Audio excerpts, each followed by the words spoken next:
उन दिनों हम मशरकी पाकिस्तान यानी आज के बांग्लादेश में रहा करते थे।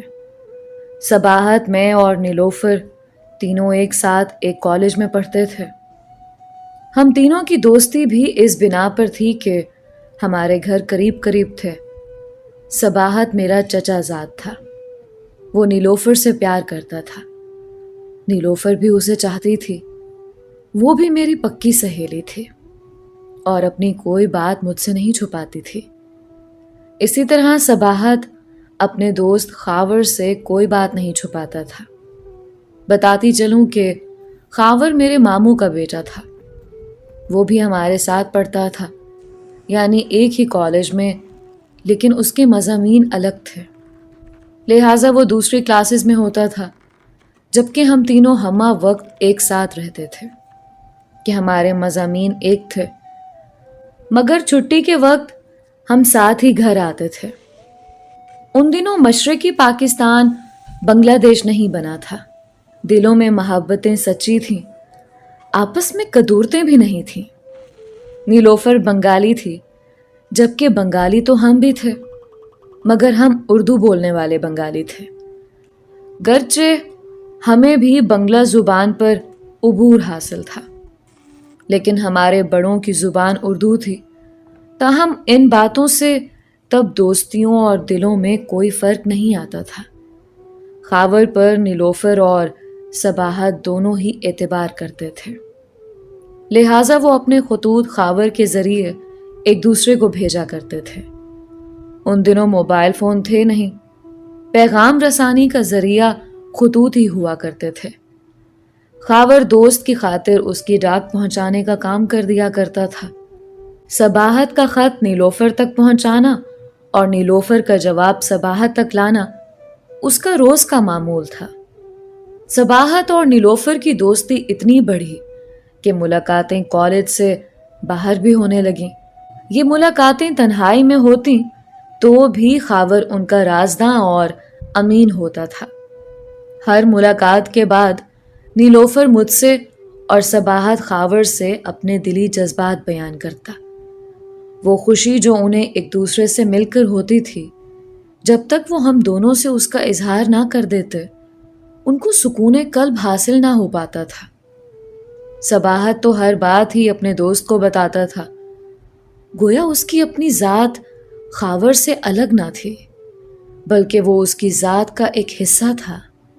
सबाहत और नीलोफर की मुलाकातें तन्हाई में रंग लाईं और आखिर उन्होंने वो हुदूद फलांग लीं जो मोहब्बत की पाकीज़गी को आलूदा कर देती हैं। निकाह से कब्ल ही उन्होंने शादी के तकद्दुस को पामाल कर दिया। जब नीलो ने मुझे और सबाहत ने खावर को ये बात बताई, तो हम दोनों ही को दुख हुआ कि अगर ये दोनों चाहते तो मोहब्बत की अजमत को बरकरार रख सकते थे और शादी होने तक एक दूसरे से दूर रहते तो अच्छा होता। खुदा जिन बातों से नाखुश होता है उनसे इज्तनाब ज़रूरी है, वरना आदमी को ना जाने बेखबरी में कैसी सज़ा मिले। खैर, हमारा काम तो समझाना था, दोस्तों की दोस्ती को गंवाना ना था। लिहाजा मैं और खावर अपनी अपनी जगह खामोश हो रहे। नीलोफर और सबाहत का ये सिलसिला काफ़ी दिनों तक चलता रहा। वो गुनाह व सवाब के तसव्वुर से बेनियाज अपनी अंधी मोहब्बत की दुनिया में गुम थे। उनको इस बात के सिवा किसी बात का होश ना था कि वो एक दूसरे से मोहब्बत करते हैं और एक दूजे के बिना नहीं रह सकते। आखिर एक दिन मैंने नीलो से कह दिया कि तुम लोग जो करो, मगर मुझे अपनी पर्सनल बातें मत बताया करो, मुझे इससे दुख होता है। इसी तरह खावर ने भी सबाहत से कहा कि नीलोफर तुम्हारी मोहब्बत है, मगर मेरी नज़रों में वो एक बहन की तरह है और कोई भी भाई अपनी बहन के बारे में ऐसी बातें सुनना पसंद नहीं करता। ये बात सबाहत की समझ में आ गई और उसने फिर खावर से अपने इश्क का तस्करा करना छोड़ दिया।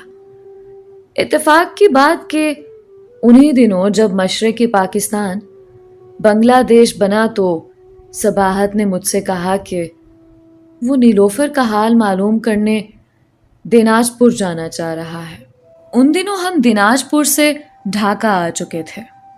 میں نے اس کو منع کیا کہ وہاں جانا ان دنوں خطرے سے خالی نہیں ہے، بہتر ہے کہ وہ فی الحال ڈھاکہ میں ہی رہے اور دیناج پور نہ جائے، کیونکہ وہاں بنگالیوں کے جذبات بڑے مشتعل ہو رہے تھے۔ جگہ جگہ سڑکیں خون سے رنگین تھیں۔ اس نے میری بات نہ مانی، بلکہ مجھے یہ کہہ کر خاموش کر دیا کہ ہم نے تو بنگلہ میڈیم سے تعلیم حاصل کی ہے، مجھے بنگالی نہیں ماریں گے، میں تو صاف بنگالی بول سکتا ہوں۔ وہ نیلوفر سے ملنے روانہ ہو گیا۔ جوں ہی وہ دیناج پور ریلوے اسٹیشن پر اترا، اس کی ملاقات اس کے دوست عبد الشکور سے ہو گئی، جو میٹرک میں اس کے ساتھ ہوا کرتا تھا۔ اس نے دیکھتے ہی خنجر سے وار کر کے اس کو وہیں ڈھیر کر دیا۔ صباحت کے مارے جانے پر نیلوفر بہت دکھی ہو گئی۔ وہ سوچ بھی نہ سکتی تھی کہ جس محبوب سے اس کی شادی کی تیاریاں ہو رہی تھیں، وہ یوں قضا کے ہاتھوں اس سے ہمیشہ کے لیے چھن جائے گا۔ اب بنگلہ دیش میں ہمارا رہنا دوبھر ہو رہا تھا۔ صباحت کی موت سے اس کی امی بہت غمزدہ رہتی تھیں۔ ایک روز نیلوفر کی والدہ صباحت کی امی اور میری ماں کے پاس آئیں اور مشورہ کیا کہ سب پاکستان جا رہے ہیں، کہ یہاں اب عزت کی خیر ہے اور نہ جان کی امان ہے، آپ لوگوں کا کیا خیال ہے؟ امی اور مومانی نے کہا کہ ہمارا تو یہی خیال تھا کہ ہم یہاں سے نہیں جائیں گے، کہ ہمارے بڑے صدیوں سے یہاں رہتے آ رہے ہیں، مگر اب حالات ایسے ہو رہے ہیں کہ سوچ رہے ہیں کہ کیا کریں۔ وہ بولی، میری بیٹی تو آپ لوگوں کے بغیر نہیں رہ سکتی، ہر وقت آپ لوگوں کے لیے فکر مند اور اداس رہتی ہے، دل چاہتا ہے کہ اسے بھی آپ کے ساتھ وہاں ہی بھیج دوں جہاں آپ جائیں گے۔ اس پر خاور کی امی نے کہا، تو آپ اس کو ہماری بیٹی بنا دیجئے، یا تو ہم یہاں رہ جائیں گے یا پھر وہ ہمارے ساتھ مغربی پاکستان چلی جائے گی۔ جب حالات ٹھیک ہو جائیں گے تو ہم سبھی واپس لوٹ کر آ جائیں گے۔ آخر یہ طے پایا کہ نیلوفر کا رشتہ خاور کے ساتھ کر دیا جائے، اس طرح ہمارا صدیوں کا تعلق قائم رہے گا اور ہم تینوں گھرانے آپس میں کبھی جدا نہ ہوں گے۔ امی بولی، اگر یہ نیک کام کرنا ہے تو جلد کریں، اس سے پہلے کہ حالات مزید خراب ہو جائیں اور پھر ہم آپس میں رشتے ناتے نہ کر سکیں۔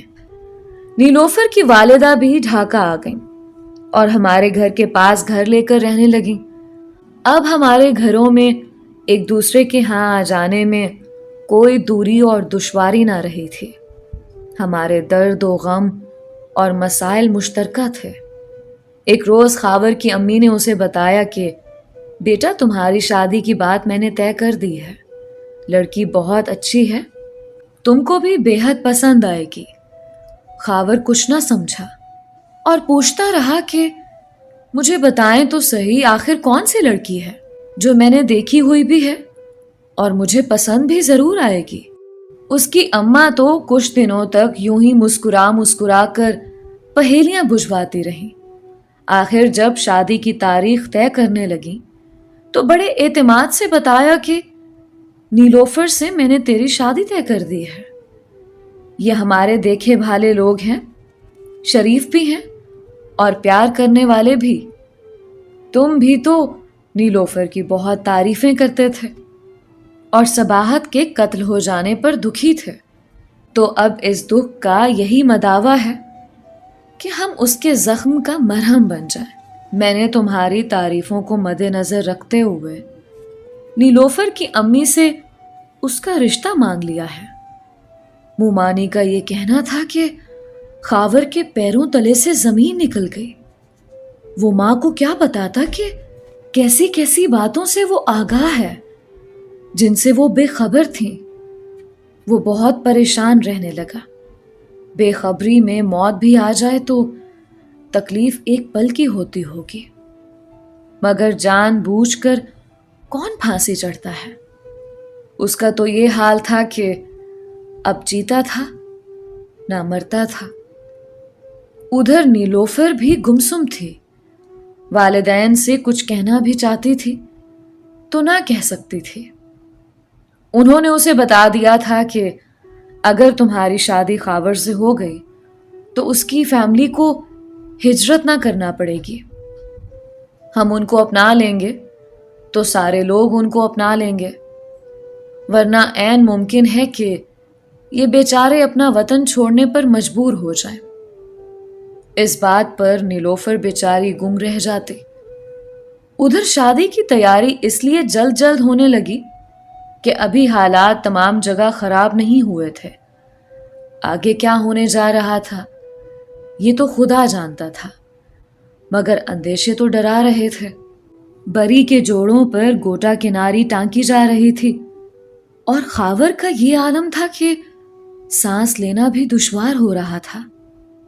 मां से इनकार करता था तो वो अपनी बेवगी का वास्ता देकर ये कहती थी कि मगरबी पाकिस्तान में हमारा कौन है, हम यहां पैदा हुए, यहां रहे, हम तो यहां के ही हैं। जबकि खावर एक अजाब में गिरफ्तार था और नीलोफर वो भी ऐसी हो रही थी कि काटो तो लहू नहीं बदन में। अगर उसकी शादी किसी और शख्स से हो जाती जो उसके माजी से वाकिफ ना होता तो उसके साथ इंसाफ हो जाता, लेकिन यहां तो मामला ये था कि सबाहत का बयान किया हुआ एक एक लफ्ज उस मंजर को उसके सामने किसी जिंदा तस्वीर की तरह खींच लाता था, जिसको देखना कोई भी गैरतमंद शौहर गवारा नहीं कर सकता। दिन रात यूं ही तेजी से गुजर गए और शादी का दिन सर पर आ गया। बैंड बाजों में बारात के साथ खावर के अरमानों का जनाजा नीलोफर के घर लेकर जा रहे थे।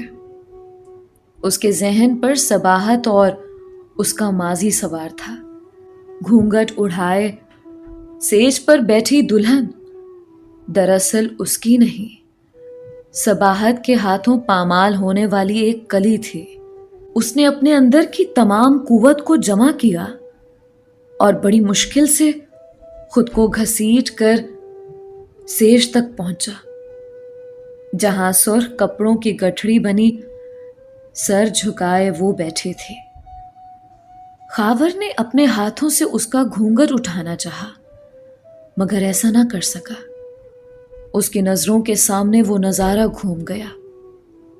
जब सबाहत ने नीलोफर को दिल से लगाया होगा, उसके जज्बात यख हो गए और वो ठिठर कर रह गया। सारे खुतूत उसकी फाइल में अब तक मौजूद थे, जिनमें सबाहत से बेपनाह मोहब्बत का इजहार किया गया था, और कुछ खुतूत में तो अजीबो गरीब किस्म के अंदेशे जाहिर किए गए थे। उसका सर घूमने लगा और उसके कदम किसी अनदेखी ताकत ने कमरे से बाहर धकेल दिए। वो कमरे से बाहर निकलकर ठंडी ठंडी फजा में सांस लेने लगा। फिर वो सड़क पर बगैर सोचे समझे, बगैर देखे भागे चला गया, यहां तक कि अजान होने लगी और लोग मस्जिदों में नमाज को जाने लगे। उसके कदम फिर भी ना रुके, हालांकि उसके पांव शल हो गए थे। दफतन एक गिरोह ना जाने कहां से नमूदार हुआ। उन्होंने उसके चेहरे पर तेज रोशनी मारी, उसके कपड़े जांचे। लिबास चुगली खा रहा था कि उसका ताल्लुक बंगलाबाशी से नहीं है। तभी 3 गोलियां किसी की बंदूक की नाली से निकली और उसके सीने में उतर गई। उसका लिबास जो सफेद और गुलाबी रंग का था, खून से सुर्ख हो गया। मारने वाले उसे मारकर चलते बने, लेकिन जाते जाते खावर का एक बहुत बड़ा मसला हल कर गए।